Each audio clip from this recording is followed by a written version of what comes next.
Hello students, तो ये हमारी सेकंड क्लास है। हम थ्योरी करेंगे, ठीक है। थ्योरी जो होती है आप अगर डीपली से पढ़ोगे तो आपको और अच्छे से समझ आएगा, ठीक है। तो पहली थ्योरी है थॉर्नडाइक की। हम थॉर्नडाइक के बारे में पढ़ेंगे, ठीक है। थॉर्नडाइक के बारे में आप जानते ही होंगे। इन्होंने जो सिद्धांत दिया था वो दिया था प्रयास एवं त्रुटि का सिद्धांत, ट्राई एंड एरर थ्योरी, ठीक है। तो पार्ट बी जो है उसके लिए मस्ट है। थॉर्नडाइक और बहुत सारी जो है ऐसे ही वैज्ञानिकों के इसमें क्वेश्चंस आते हैं, ठीक है। एक एक थ्योरी में से बहुत बहुत सारे क्वेश्चन बनते हैं जो कि बच्चों को समझ नहीं आता, इसलिए मैं आपको थ्योरी करवाऊंगी, ठीक है।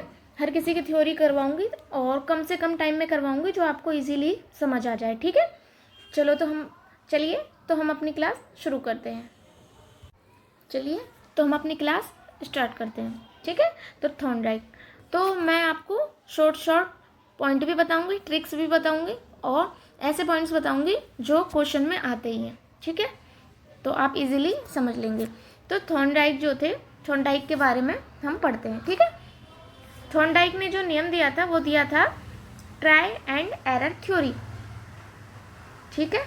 Try and error theory. तो इनका पूरा ये जो थे, इनका पूरा नाम था एडवर्ड थॉर्नडाइक, ठीक है। ये अमेरिका के वैज्ञानिक थे, ठीक है। जो थॉर्नडाइक थे वो पशु वैज्ञानिक थे, ठीक है। कौन से वैज्ञानिक थे? पशु वैज्ञानिक थे। तीसरा, अधिगम यानी कि लर्निंग के सबसे पहले नियम थॉर्नडाइक ने दिए थे। तो पढ़ने के जो अधिगम होता है, लर्निंग के सबसे पहले जो सिद्धांत थे, जो नियम थे, वो थॉर्नडाइक ने ही दिए थे, ठीक है। थॉर्नडाइक को प्रथम शैक्षिक मनोवैज्ञानिक कहा जाता है, ठीक है। ये मेन बातें हैं, ये आप याद रखना, ठीक है। अगला, थॉर्नडाइक ने educational psychology and animal intelligence, ये एक इन्होंने पुस्तक लिखी थी, ठीक है। कई बार आ जाता है कि थॉर्नडाइक ने कौन सी पुस्तक लिखी थी, तो आप ये नोट्स में लिख लीजिएगा, educational psychology and animal intelligence. तो थॉर्नडाइक ने ये पुस्तक लिखी थी। अब है, थॉर्नडाइक ने प्रयास एवं त्रुटि का सिद्धांत दिया, ठीक है। इनका मानना था कि यदि किसी की उत्तेजना स्टिमुलस बढ़ा दे तो वह उसके प्रति अनुक्रिया रिस्पॉन्स करेगा और वह जब जब अनुक्रिया करेगा कुछ ना कुछ सीखेगा। तो थॉर्नडाइक का मतलब था कि अगर हम कुछ चीज़ के लिए थोड़ी उसकी अनुक्रिया बढ़ा दें तो वो कुछ ना कुछ सीखेगा। अब जैसे बच्चे हैं, बच्चे से हम ये कहें कि आप हमें ये करके दिखाओ, आप ये काम करो, हम आपको ये देंगे, तो बच्चों में जो करने की इच्छा है वो जागृत होगी और बच्चे उसे मन लगाकर करेंगे। तो थॉर्नडाइक जो थे उन्होंने यही कहा था कि पहले वो गलती करेगा लेकिन वो एक टाइम ऐसा आएगा वो सीख जाएगा, ठीक है। तो उन्होंने यही बताया कि वह प्रति अनुक्रिया यानी कि रिस्पॉन्स करेगा और वह जब जब अनुक्रिया करेगा कुछ ना कुछ सीखेगा। जब जब वो गलती करेगा तो वो कुछ ना कुछ सीखेगा ही। तो थॉर्नडाइक ने बिल्ली पर अपना प्रयोग किया था। तो कई बार आ जाता है कि थॉर्नडाइक जो थे उन्होंने अपना प्रयोग जो था वो किस पर किया था, तो थॉर्नडाइक जो थे उन्होंने अपना प्रयोग जो किया था वो एक बिल्ली पर किया था, ठीक है। थॉर्नडाइक की जो ये थ्योरी थी इसको SR थ्योरी भी कहते हैं। तो याद रखना, कई बार आ जाता है कि SR थ्योरी जो थी वो किसने दी थी, तो वो थॉर्नडाइक ने दी थी, ठीक है। तो अब हम इनके प्रयोग के बारे में पढ़ेंगे, इन्होंने किस पर प्रयोग किया था, ठीक है। तो थॉर्नडाइक ने एक पिंजरे में भूखी बिल्ली को बंद कर दिया। उन्होंने एक पिंजरा लिया और उसमें एक भूखी बिल्ली को बंद कर दिया और बाहर से एक मछली रख दी। तो पिंजरे के बाहर उन्होंने एक मछली रख दी, ठीक है। पिंजरे में एक लीवर लगा होता है जिस पर पैर पड़ने पर लीवर खुल जाता है। तो थॉर्नडाइक ने एक पिंजरा लिया, उसमें एक भूखी बिल्ली को बंद कर दिया, ठीक है, और उसके अंदर एक लीवर लगा दिया ताकि उस पर पैर पड़ने से वो दरवाज़ा खुल जाए। तो बिल्ली झटपटाई, बिल्ली भूख के मारे झटपटाती है, इधर उधर घूमती है और अचानक उसका पैर लीवर पर पड़ जाता है और गेट खुल जाता है और बिल्ली अपने लक्ष्य तक पहुंच जाती है। तो बिल्ली का पैर पड़ता है, बिल्ली का जो पैर होता है वो लीवर पर पड़ जाता है और दरवाज़ा खुल जाता है और बिल्ली को मछली जो है प्राप्त हो जाती है। तो वो अपनी भूख शांत कर लेती है, ठीक है।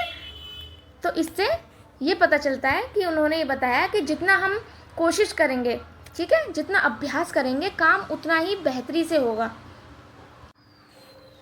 तो इसका निष्कर्ष ये निकलता है कि यह प्रयोग सिद्धांत यह बताता है कि जब हम प्रयास करेंगे तो त्रुटियाँ मतलब गलतियाँ होंगी, लेकिन अंत में हम अपने लक्ष्य तक पहुँच ही जाएंगे। ठीक है, मतलब हम किसी काम को करेंगे तो हमसे गलती हो सकती है, एक बार गलती होगी, 2 बार गलती होगी, बार बार गलतियाँ होंगी, लेकिन एक टाइम ऐसा आएगा जब हम उस चीज़ को सीख जाएंगे और हम अपने लक्ष्य को प्राप्त कर लेंगे। अब इस चीज़ का ये जो सिद्धांत दिया था थॉर्नडाइक ने, ट्राई एंड एरर, इसका कक्षा में क्या उपयोगिता है? ठीक है, इस सिद्धांत की कक्षा में क्या ज़रूरत है, तो वो पढ़ते हैं। पहला, बच्चों से बार बार प्रयास करवाने चाहिए। तो जो बच्चे होते हैं हमें उनसे बार बार प्रयास करवाने चाहिए ताकि वो बार बार करके सीखें।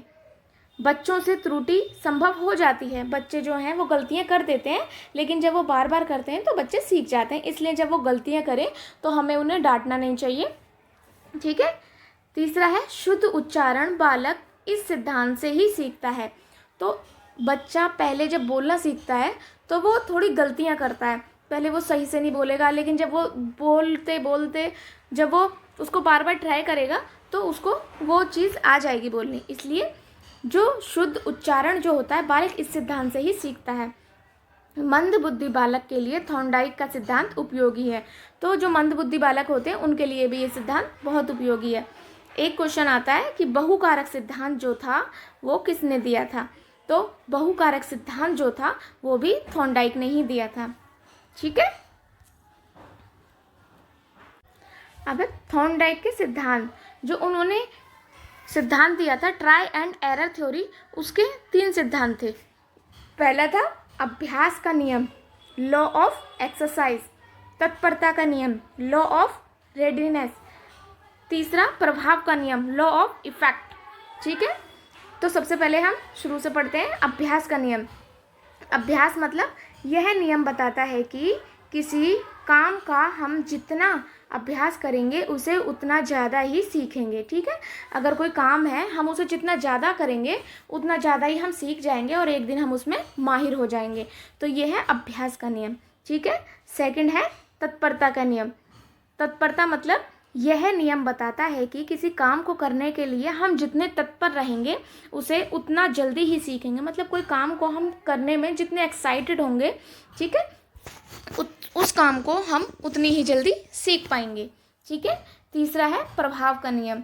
तो प्रभाव का नियम जो है ये नियम यह बताता है कि यदि सीखना संतोषजनक हो तो सीखना तीव्र हो जाता है।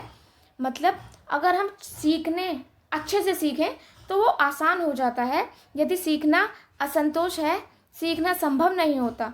इस नियम में थॉर्नडाइक ने पुरस्कार और दंड को महत्व दिया।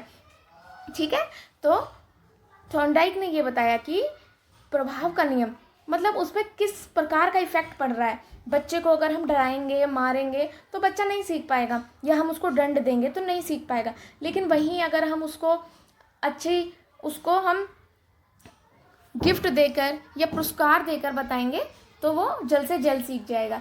तो थॉर्नडाइक ने भी दंड और पुरस्कार का नियम यही बताया कि अगर हम बच्चे को दंड देकर सिखाएंगे तो वो नहीं सीख पाएगा, लेकिन अगर हम बच्चे से कहेंगे कि तुम ये करो, हम तुम्हें पुरस्कार देंगे, तो बच्चा बहुत जल्दी सीख जाएगा क्योंकि उस पर उस चीज़ का इफेक्ट पड़ेगा। ठीक है, तो आज की क्लास थी ये थ्योरी थॉर्नडाइक की। ठीक है, आई होप आप सबको समझ आ रही होगी। ठीक है, हम ऐसी वीडियो जल्दी जल्दी लाते रहेंगे आपके लिए, और आप लाइक एंड सब्सक्राइब जल्द से जल्द करें। ठीक है, और अच्छे से तैयारी करें DSSB की, अब पेपर आने ही वाला है। ठीक है, वैकेंसी आने वाली है, तो आप अच्छे से तैयारी करें। All the best. बाकी हम आपकी तैयारी करा ही रहे हैं शॉर्ट्स वीडियो में, लॉन्ग वीडियो में, तो आप हमारे चैनल पर बने रहिए। ठीक है।